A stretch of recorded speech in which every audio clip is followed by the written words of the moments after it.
Hace apenas 2 días que el elenco de Burundanga acaba de participar en el festival New Place for Europe de Wiesbaden. Y es que, a pesar del contexto polémico de la obra, Burundanga ya se ha convertido en otro éxito de Jordi Galceran, autor también del método Gronholm.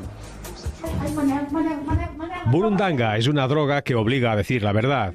Burundanga es la última comedia de Jordi Galceran, la primera que se ha escrito con personajes que son miembros de ETA.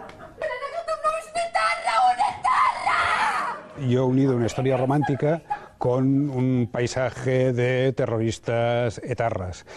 Y esta mezcla, si tienes la suerte de que funcione bien, siempre será atractiva para el público. De un verano que él vino a Euskadi. Ah, sí, no, ya sé que estuvo un verano en Euskadi. Bueno, vaya verano, ¿no? ¡Fue la bomba! La compañía Fly Hard y su director han llevado a escena esta comedia loca de ritmo trepidante.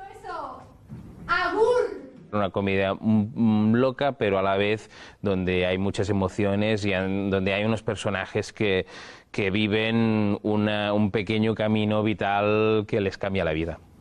Su marido está siendo retenido por ETA. Si sigue mis instrucciones. ETA. Jugar con el elemento del terrorismo resulta prácticamente anecdótico, pero había que hacerlo con tacto.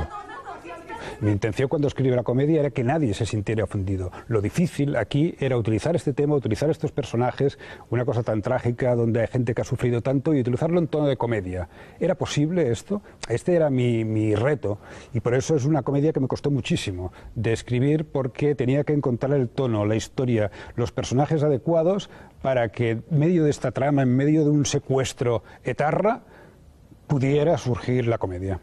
Chico, me parece que esto se te está escapando de las manos. Me da igual.